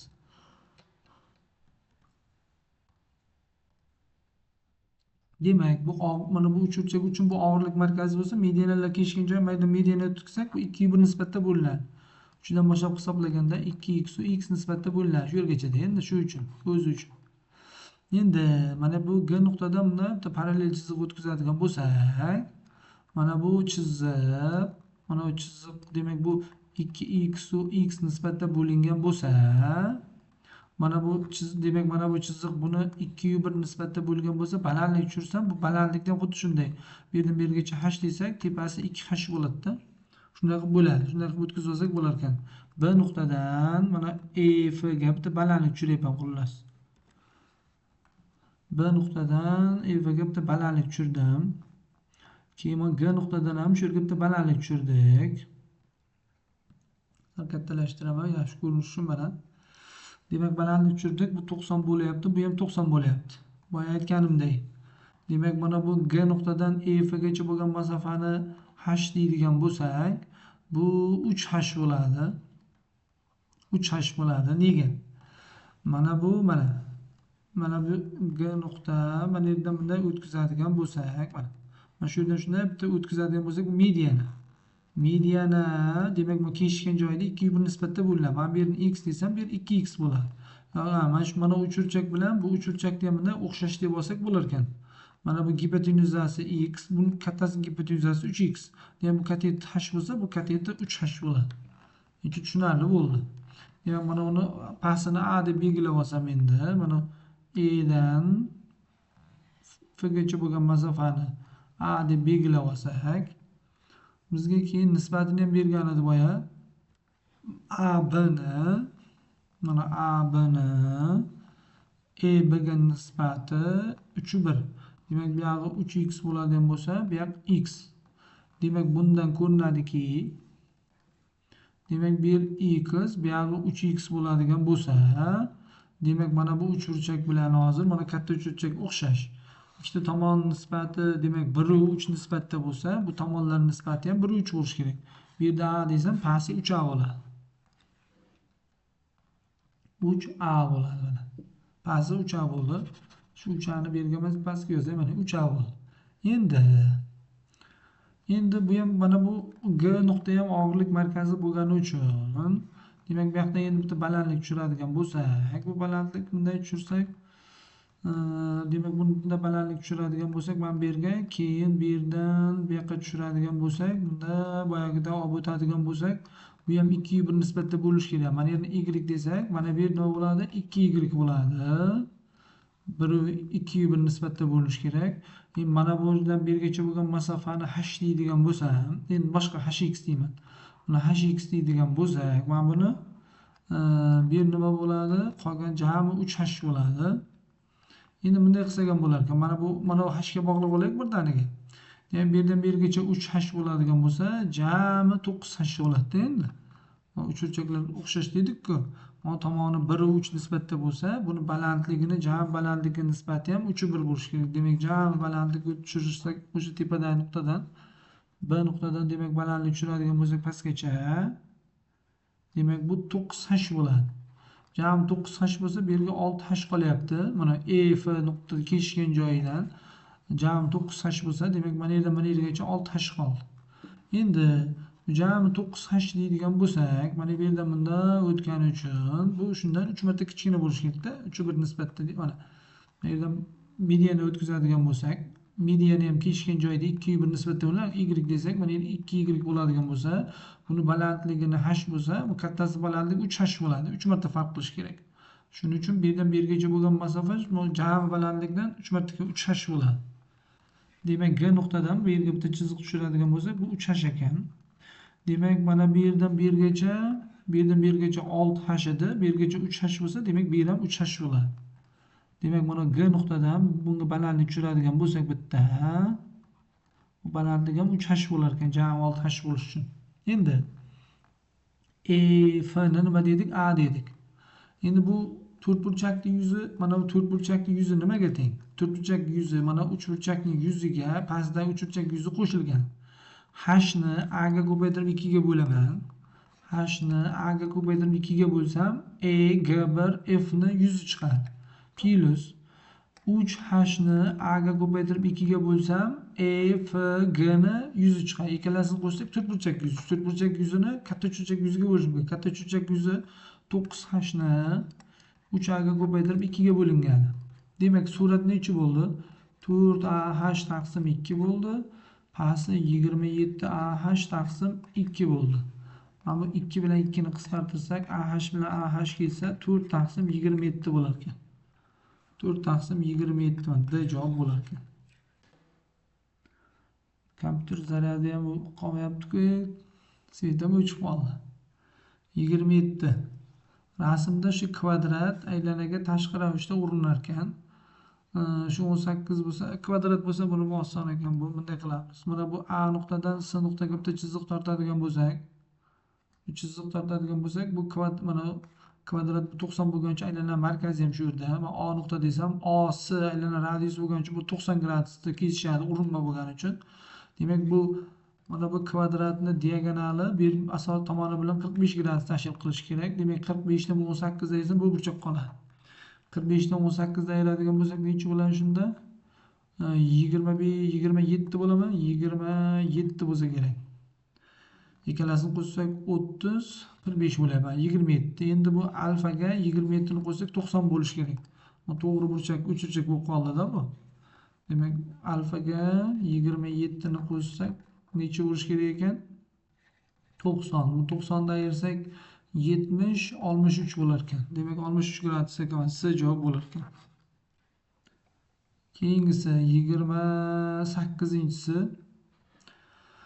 28 demak shtrixlangan sohani yuzini so'rayapti. Tomoni nechaga teng? Tomoni 6 ga teng ekan.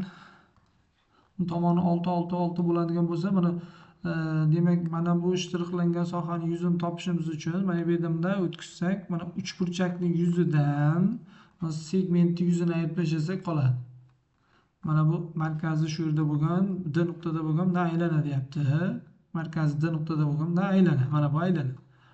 Demak, mana bu uchburchakning yuzidan mana bu segment yuzini ayirib tashlasam shu yer qoladi. Demak, bu uchburchakning yuzi nimaga teng? Mana bu tomon 6, bu tomon 6, bu burchagimiz 120 gradus edi. Demak, o'sha uchburchakning yuzi 6 ko'paygan 6 bu svet keldi. Demak, bu uchburchak yuzi nimaga teng? 6 ko'paygan 6 taqsim 2 ko'paygan sinus 120 gradus bo'ladi. Shundan ayiramiz segmentni yuzini. Demak, bu segmentni yuzini topishim men bu yerda D nuqtadan mana bu B nuqtaga bitta radius tortdim. Keyin D nuqtadan bu F nuqtaga bitta radius tortyapman. Bu radiuslar necha teng? Mana 120 gradus bo'lsa, bu 6 bo'lsa 6 izosi 3. Demak, radiuslar 6 izosi 3 dan bo'lar ekan. Demak, mana bu yerdan Bdan bu yoqqa tortsak, bu segmentni yuzini topishimiz uchun, demak, bizga mana burchak kerak bo'ladi. Bu burchak qayerdan topamiz? 120 bo'lsa, bir 30 gradus, bir 30 gradus. Bu tomondan xuddi shunday 30 gradus, 30 gradus bo'lyapti. Demak, 30 60 bo'lsa, bir 60 bo'lar ekan. Demak, segmentni yuzi 1 taqsim 2 r kvadrat 6 ildizosi 3 ni kvadrati mana radius kvadrati ko'paytirilgan segment yuzini formulasi mana 1 taqsim 2 r kvadrat alfa minus sinus alfa edi. O'sha formuladan foydalanyapman. Radiusni 6 ildizosi 3 qo'ydim. Alfani o'rniga pi taqsim 3 ni qo'yaman. Sinus 60 gradus ildizosi 3 taqsim 2. Mana shuni hisoblasak, mana shu shtrixlangan birinchi soha chiqadi. Mana buni 100 hozir mana shu 100 chiqadi. Endi mana buni yuzini topish vasha oson ekan bu. Mana 120 gradus bo'lgandan keyin bu 120 gradus bo'lsa, bu radius 6 doirani 3 dan 1 qismida bu 120 bo'lsa mana doira bo'lganda 360 bo'lardi. 360 mana 120 gradus degani 3 dan 1 deganida unda. Butun doirani 3 dan 1 qismi. Doirani yuzi nima edi? Doirani yuzi pi r kvadratida o'shani 3 dan 1 qismi bo'lyapti. Shuni topib qo'ysak bo'ldi. Radius o'rniga 6 ni qo'yamiz. Radius o'rniga 6 qo'ysak 6 kvadrati 36 bo'ladi. 6 taqsim 2 12 pi bo'lar ekan. Demak, bunisini yuzi 12 pi ekan. Unisini yuzi tepadagi. Uni hisoblash kerak. 36 2 ga bo'lsak 18 120 gradus ildizosi 3 taqsim 2 mana 18 ildizosi 3 taqsim 2 minus 36 bilan 2 ni qisqartirsak necha bo'ladi? 18 ko'paygan 3 ko'paytirilgan pi taqsim 3 minus ildizosi 3 taqsim 2. Hisoblasak, bu bilan bu qisqarsa bu yerda ham nima qoladi? 9 ildizosida 3 qoladi. Minusdan bu 18 ildizosida buni ko'paytirsak 3 bilan bu qisqarsa 18 pi bo'ladi. Uni o'ziga ko'paytirsak pini so'k ketar ekan. Bu bilan bu qisqarsa 9 qoladi. 27 ildizosida 3 bo'lar ekan. Endi buni ikkalasini yig'indisi nima bo'ladi? 36 ildizosida 3 minus 18 pi bo'lar ekan. O'sha birinchi sohasini 100. Endi shunga buni qo'shishimiz kerak. Ikkalasini qo'shsak jami 100 ga chiqadi. Jami 100 ikkalasini qo'shadigan bo'lsak 36 ildizosida 3 minusdan 6 pi bo'lar ekan mana. Shunaqa javob bormi? 6 ni chiqarib yuboribdi. 6 ni chiqarib yuborsak nima bo'ladi? 6 ildizosida 3 minus pi. Buni A javob ekan. Demak, bu I, J, K vektorlar qatnashibdi. Demak, I vektorining koordinatasini biz bilamiz. Necha edi? 1 0 0 ida. J nikining koordinatasi 0 1 0 edi. K vektorining koordinatasi 0 0 1 edi. Koordinatalar har doim shunaqa o'zgarmaydi. Shuni o'rniga qo'yaveraman. A B vektor. Demak, A B vektor I vektorini 3 ga ko'paytirsak 3 0 0 bo'ladi bu. K vektorni 4 ga ko'paytiradigan bo'lsak 0 0 4 bo'ladi. Ikkalasini qo'shsak nima bo'ladi? 3 0 4 bo'ldi mana. Endi bunisini hisoblasak mana. I ni 5 ga ko'paytirsak 5 0 0. J ni ko'paytiradigan bo'lsak 0 2 0. K vektorini 4 ga ko'paytirsak 0 0 4. Birinchi ikkalasini ayirib buni qo'shadigan bo'lsak, demak A S vektorimiz nima bo'lyapti? 5 minus 2 4 bo'ldi. Demak shu vektorlar ABC uchburchak tomonlari AM mediana uzunligini toping debdi. Demak mana bu ABC bitta uchburchak bor ekan. ABC. Demak AB vektorni berdi hozir. Bizga AB vektorimiz 3 0 4 chiqdi. AC vektorimiz nima chiqdi? 5 minus 2 4 chiqdi. Keyin AM bitta mediana o'tkazibdi. Shu mediana uzunligini top deyapti. Demak vektorlarda mana bu ikkita vektor tushgan bo'lib turib medianani tushadigan bo'lsa, ikkalasini qo'shib 2 ga bo'lsak bu vektor chiqadi. Demak AM vektor teng deymiz nimaga? AB vektorga AC vektorini qo'shib 2 ga bo'lingan. Ikkalasini qo'shib 2 ga ikkalasini qo'shamiz bo'lsak necha bo'ladi? 8 minus 2 8 bo'ladi. Shuni 2 ga bo'ladigan bo'lsak 4 minus 1 4 bo'lar ekan. Endi shuni uzunligini so'rayapti. Uzunligi ildizosida shu kvadratlar yig'indisida 16 plus 1 plus 16. 32 ildizosida 33 bo'lar ekan. Mana C javob bo'lar ekan. 30-savol. Teng yonli trapeziya katta asosi qolgan tomonlaridan 2 marta katta. Demak, teng yonli trapeziyani katta asosi qolgan tomonlaridan 2 marta katta. Teng yonli trapeziya chizishimiz kerak ekan. Demak, teng yonli trapeziya chizishga harakat qilamiz. Lekin tekislik bilan kesishgan bo'lishi kerak. Mana bunday trapeziyaga ko'p bo'lib ketdi. bir xil kesmadan trapeziya yasashim kerak.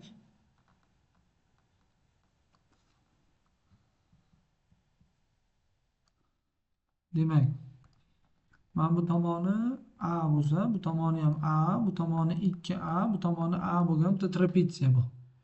Mana pastida bunday tekislik bor. Bunday tekislik bilan kesishyapti-da bu. Tekislikdan tepada turibdi. Pastida unaqa tekislik bor deb tasavvur qilsak, qilsak. Mana. Yaxshi o'xshamayapti-da, mana shu yerdan chizmoqchi edim mana. Bo'ladi. Shu bitta tekislik bilan mana bu trapeziya, tekislik mana katta asosi yerda turibdi. Bunisi esa fazoda turibdi-da. Tasavvur qila oldingmi? Menimcha mana fazoda turibdi. Mana katta asosi yerda turibdi, pastda turibdi. O'shani aytyapti. Trapeziyani diagonallari uni katta asosidan o'tuvchi p tekislik bilan alfa burchak tashkil qiladi. Katta asosidan o'tuvchi p tekislik mana shu yerda. O'sha bilan mana diagonalim. Demak, mana bu diagonal maydonda o'tkazsak, mana diagonal o'tkazdik. Diagonal bo'ldi-ku. Diagonal o'tkazdim. O'sha diagonal tekislik bilan hosil qilgan burchagi desa, og'ma bo'lyapti-da mana. Fazodagi bitta nuqtadan tekislikka og'ma tushirildi. Og'mani tekislik bilan hosil qilgan burchak desa, nega proyeksiya tushiramiz, perpendikulyar tushiramiz va mana burchak bo'ladi. Mana shu burchak beryapti bizga. Mana bu 90. O'shani chizaman. Demak, mana bu uchidan tekislikka bitta perpendikulyar tushirdim. Shuni A, B, S, D deb nom qo'yaylik. S uchidan tekislikka bitta S, H perpendikulyar tushirdim. Endi A uchi bilan H uchini bir tutashtirsam, bu proyeksiyasi bo'ladi. Bu perpendikulyar bo'lyapti. Bizga hozir hosil qilgan burchak mana shu. Shu burchak kosinusini beryapti mana. Ilzosida 79 taqsim 100 degani ilzosi 79 u 10 deganimi? Shunday bo'ladimi? Demak, kosinus alfa, mana to'g'ri burchakli uch burchakda kosinus alfa nima dengida? Yonidan katetning gipotenuzaga nisbat edi. Demak, mana bu ilzosida 79 bo'lyapti. Gipotenuza 10 bo'lyapti-da endi. X desakda, endi x deb olsak. Shunaqa bo'lyapti. Endi sinus bu 100 ni kvadratdan bu 79 dan ayiradigan bo'lsak, 100 dan 79 dan ayiradigan bo'lsak, mana gipotenuzani kvadratdan katet kvadratdan esa ikkinchi kateti beriladi. Mana kateti chiqadi. Mana ayirsak necha bo'ladi? 21 bo'ladimi? 21. Demak, mana bu ilzosida 21 ekan bu. Ilzosida 21x ekan balandlik. Bu bizdan nimani so'rayapti? Trapeziya tekisligi bilan p tekislik orasida. Mana trapeziya yerga nisbatan qanday burchak ostida ko'rinadi deyapti. Burchak ostida ko'rinadi deb burchak bilan. Uni topish uchun mana S nuqtadan mana bu trapeziya balandligini tushirsam, yerga nisbatan og'ma bo'ladi, lekin A'daga perpendikulyar bo'ladi. O'sha uchi bilan mana yerimda tutashtirsak, bu to'g'ri burchak bo'ladi-da, mana shu burchakni so'rayapti-da bizga. Shu burchak kosinusini so'rayapti. Bu burchak kosinusini topish uchun shu burchak sinusini topaman-da, mana buni bunga nisbati deb keyin kosinus topib qo'yaveramiz. Demak, shu yerdan chizamiz mana S nuqtadan mana A'daga bitta perpendikulyar tushirdim. A'daga bitta perpendikulyar F nuqtadik. F nuqta bilan H nuqtani tutashtirdik. Bu proyeksiyasi bo'ladi. Bu bunga perpendikulyar bunga. Shu burchak beta desak, shu burchak kosinus beta kerak ekan bizga. Sinus betani topamiz. Uni topish uchun mana balandlik topishimiz kerak. Mana balandlik bog'lashimiz kerak-da. Bu balandlikni bog'lash uchun nima qilamiz? Mana bu balandlik bu yerga 90 gradus bunga. Mana bu trapeziyani balandligi bo'lyapti bu SF. Endi teng yo'lli trapeziyada shunaqa xossasi bor edi. Ikkita asosini bir-biridan ayirib ikkiga bo'lsak, bu yerda beradi. Qolgani o'rta chiziq qo'shib ikkiga bo'lingan. Demak, 2A dan A ni ayirib ikkiga bo'lsak, bu yer chiqar ekan. Nima chiqadi? A taqsim 2 chiqadi. Demak, A kvadratdan bu A taqsim 2 ni kvadratdan ayirsak, bu yerda berar ekan. Ilzosi 3 A taqsim 2 ekan mana bu. SF. Demak, sinus beta teng bo'ldi. Ilzosida 21x ni ilzosi 3 A taqsim 2 ga nisbat.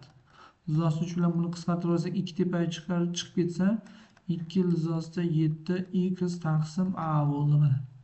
Endi x bilan A ni nisbat kerak ekan. Uni topishimiz uchun undan qolgani nima bo'lardi? Undan qolgani mana A dan F gacha bo'lgan masofa 3A taqsim 2 bo'ladi. Endi 3A taqsim 2 ni kvadratiga buni kvadratini qo'ysak, 10x kvadratni berish kerak. Mana diagonal berish kerak-da mana bu 3 burchak uchun qarayapmiz. Mana to'g'ri burchak 3 burchak uchun gipotenuza 10x bo'lyapti. Demak 3a taqsim 2 ni kvadratiga qo'shamiz ildizosi 3a taqsim 2 ning kvadratini. Shu teng bo'lishi kerak 10 ta x ning kvadratiga. 9a kvadrat taqsim 4 plyusdan 3a kvadrat taqsim 4 teng bo'lyapti 100 ta x kvadratga. Bu ikkalasini qo'shsak 12a kvadrat bo'ladimi? 12a kvadrat taqsim 4 bo'lsa 4 ga bo'lib bersak 3a kvadrat taqsim 3a kvadrat o'zi qolar ekan. 12 ni 4 ga bo'lganimizda keyin 100 x bo'lsa bizga x taqsim bu kerak. Buni bu yoqqa bo'lish bu yerdan x kvadrat Obbo. Xullas mana bu a kvadratni bu yoqqa bo'lishga o'tkazsam, 100 ni bu yoqqa bo'lishga o'tkazsam, keyin bitta ildiz chiqarib oladigan bo'lsam, x taqsim a teng bo'lar ekan ildizosi 3 taqsim 100 ga. 100 ga emas, 10 ga. O'zi shu kerak edi. Shuni olaman deb men bu yerga qo'yib yuboraman mana. 2 ildizosida 3, 2 ildizosida 3 deb ham 2 ildizosida 7 ko'paytirilgan ildizosida 3 taqsim 10. Bu bilan bu qisqaradigan bo'lsa necha qoladi? Ildizosida 21 taqsim 5 qolyapti. 5 qoldi. Bu nima chiqdi bu? Ildizosi 21 taqsim 5 bu sinus chiqdi. Endi kosinus topish muammo emas. Ildizosida 1 minus shuni kvadrati 21 taqsim 25 bo'lsa, ayirsak 4 taqsim 25 bo'lar ekan, 2 taqsim 5 bo'lar ekan. 2 taqsim 5 degan 0.4 degan. B javob bo'lar ekan. 31-si bizga deyapti universal to'plam berilgan ekan. 30 tani bir yuklab qo'yaylik, undan keyin qolganini davom ettiramiz.